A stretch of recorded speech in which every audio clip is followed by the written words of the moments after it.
Exiled, Chapter 1. 3 half-bloods ran as if their very lives depended on it. That's because, in reality, they kinda did. They were slowed by a smaller, dark-haired boy who seemed to have some kind of disability which hindered his movements. Every step he took was labored and difficult, like he was tripping over his own feet and carrying something more than just his feet. "Grover!" a shrill female voice yelled. "Lose the shoes!" The disabled child, a look of utter terror on his face, kicked off his Nikes, revealing not bare feet, but bare hooves. Hiding beneath his tightly tied pair of kicks were what appeared to be the feet of a donkey. No, scratch that, the hooves of a goat. If the trio was surprised by this, they didn't show it. If anything, they seemed relieved as the younger boy, top half human, bottom half goat, galloped right past them and up the hill they were trying to scramble up. "Luke!" a young girl, the smallest in the trio, called out as she stumbled and fell face first on the hill. Both of her companions, a boy around 14, with long sandy blonde hair and blue eyes, and a girl a little younger with spiky black hair and electric blue eyes, stopped in their tracks. The boy ran back and grabbed the smaller girl, whose startling gray eyes were panicked, and hoisted her up on his shoulder, turning only to find the wide eyes of the spiky-haired girl looking past them and at the bottom of the hill. The boy chanced to look behind him, and his face paled at what he saw. A pack of hounds the size of pickup trucks were bounding up the hill after them. In the air above them was a trio of the most horrifying figures he'd ever laid eyes on. Leathery bat wings and bleeding eyes were all he needed to see to note what was after them. "The Furies," the spiky-haired girl whimpered before he could even say it. "Run!"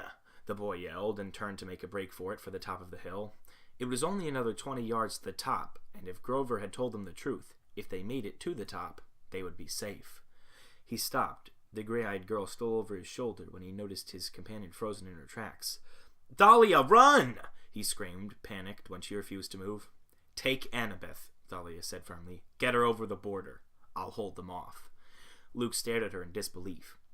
He would never leave her there, but if they didn't move, their chances of surviving the next 10 minutes would go from slim to none. "They're after me, not you two. We'll never make it together," Dahlia said. Her voice was steely, but Luke could see the tears streaming down her cheeks as she spoke. "We'll fight them together," Luke announced, deciding right then and there that there was zero chance he would leave Dahlia to fight alone.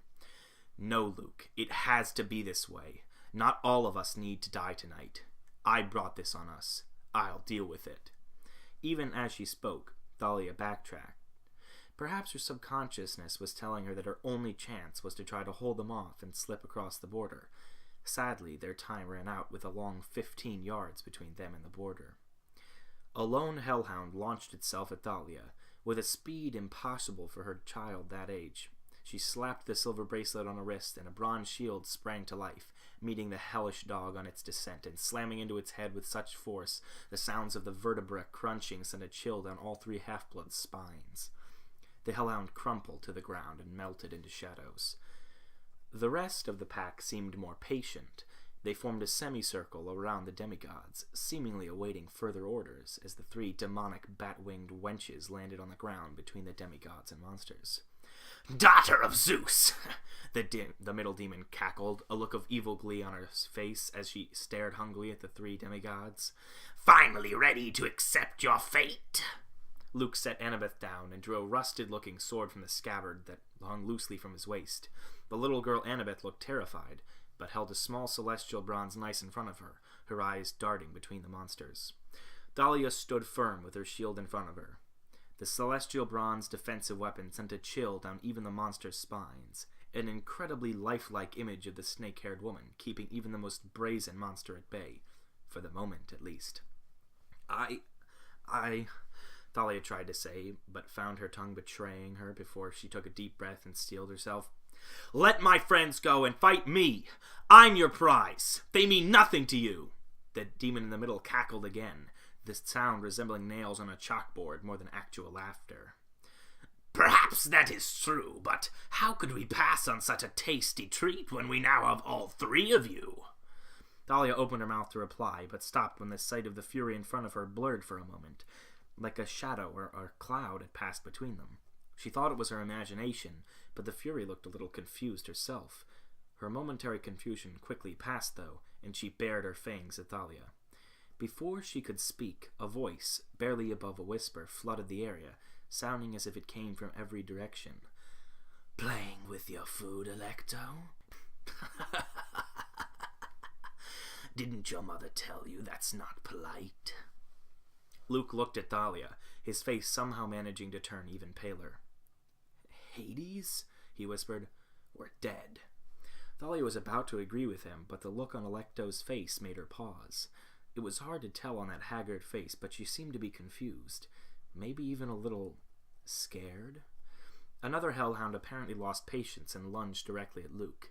He stumbled back and tripped, landing on his butt. He tried to raise his sword, but it was too late. He closed his eyes, waiting for the pain of the huge fangs ripping him apart. But the pain didn't come. After a second, he opened one eye before the other shot open in shock when he found the hellhound suspended in the air by an invisible force. The hound's back legs moved frantically like it was trying to pull itself up on an invisible ledge.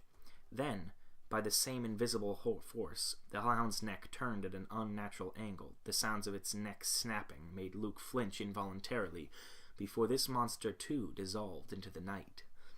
Alecto looked at the spot the monster had been, a low growl emanating from deep within. "What is this? Who is there?" she screeched, a whip appearing in her hand as she looked frantically in the spot between the monsters and the demigods. The whip caught fire, and she reared back, ready to strike at a moment's notice, her sisters following her lead with their own fiery whips. "Do you think that wise?" the whisper returned, sounding like a low hiss, like air escaping from a propane tank, and making both monster and demigod alike shiver from the coldness of tone. "Show yourself!" Alecto roared, trying to cover her nervousness with anger. Her sister, Tisiphone, turned and lashed her whip where she saw a shadow move. The fiery whip snapped and wrapped around an invisible force. She wrenched, trying to reel whatever she had in closer, only to find it unmoving. "You dare?" the voice hissed. The flames of the whip suddenly erupted and shot down the whip, engulfing the Erinyes fire. She howled in agony before dissolving into dust, leaving her two sisters staring in disbelief. The three demigods who were rooted in their spots just stared in shock. They had no idea what was going on. They certainly weren't complaining, but in the back of their heads, they knew they should run for it before whatever this was turned its attention to them. "Run!" a voice called from behind them. Luke turned and saw their satyr escorts standing at the top of the hill, frantically waving them over.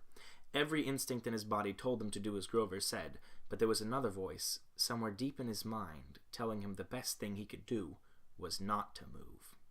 Alecto stared at the ashes of her sister in disbelief before a look of fury passed over her face. "Direct interference is forbidden! Zeus will have your head for this! Hades shall throw you into the depths of Tartarus!" It looked to Grover like she was yelling at the demigods. There was no one else there.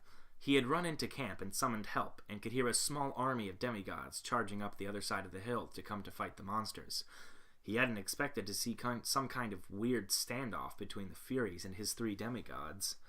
A shadow slowly solidified behind Alecto, the form moving towards her, looking nothing more than a blur as it moved closer until it was right behind her, whispering in her ear.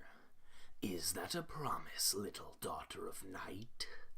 A man formed behind the minion of Hades, so close she could feel his breath on the back of her neck. Alecto whirled around, her whip raised to strike whatever immortal was interfering with her mission. When she laid eyes on the face behind her, she stumbled back frantically, tripping and falling on her butt, much like Luke had done when the hellhound attacked him. "No! No! This is impossible!" Alecto screamed. Thalia was in utter disbelief. A stunningly handsome man had appeared and almost literally had a torturer of Hades wetting herself. She had no idea who this was, but she had a feeling in her gut that Alecto had reason to be terrified. "De mortalis," she heard a deep voice behind her. She turned and saw what took her a moment to recognize as a centaur staring open-mouthed at the man. Suddenly, the man vanished. In the blink of an eye, the other Fury, Megara, screeched out in agony, the man appearing behind her with a sword that looked darker than the night in her back. Megara dissolved into dust, and the man vanished. Quicker than her eyes could follow, hellhounds let loose roars of pain before they dissolved into shadows. In a matter of seconds, the entire army of monsters was gone, leaving only Alecto, who was still stuck on her butt, a look of terror on her face. The man appeared in front of her and reached down, grabbing her by the neck and lifting her off the ground, holding her in the air right in front of his face. "If Zeus wishes for my head, he need only come and get it." His voice was a low growl, and it held so much anger it was almost palpable, and Thalia could feel it, like the very night itself was heavy, reflecting the man's mood. Before she had a chance to respond, the man dropped Alecto from his grasp. Before she could catch herself with her bat wings, the man spun around, the sword appearing in his hand, and slicing the final servant of Hades clean in half. Alecto was a pile of dust before she even knew what happened. The sword vanished from the man's hand, and he turned to the 3 demigods in front of him. He took a step towards him when an arrow whizzed over their heads, and would have caught him in the forehead, if he hadn't caught it. In the blink of an eye, a bow appeared in his hands, and he fired the arrow back in the direction it had come in. Thalia heard a cry of pain and turned to find the centaur toppled over, an arrow sticking out of his front leg as the demigods around him jumped back in shock. "This is a private matter," the man muttered and waved his hand, sending the demigods and injured centaur flying backwards, landing roughly 20 feet from where they'd been standing. Luke held up his sword in a trembling hand as the man took another step towards them. "Stop right there!" Luke stuttered out. The man stopped and raised an eyebrow. Finally closer, Thalia got a chance to get a better look at the man. He was incredibly handsome, his face looking like it was carved from stone. His black hair was long, and a neatly trimmed beard were barely noticeable past his eyes, which were the blackest black Thalia had ever seen. Like his sword, they somehow managed to appear darker than night, like 2 small black holes in the middle of his head. Despite their peculiar appearance, they were breathtaking, only adding to what seemed like a flawless face. He held up his hands in front of him, in a peacemaking gesture. His eyes turned to Thalia, and his features seemed to soften, just a little. "Watch your back, child. This will not be the last time they try to kill you." "Who are you?" Thalia choked out. The guy seemed to radiate power, and she had no doubt, if he had wanted to, they would already be dead. He seemed a little amused by the question, which she didn't really get. Then he looked thoughtful, like the question required some thinking first. He seemed to settle on an answer and winked at her. "Name's Perseus, little sis."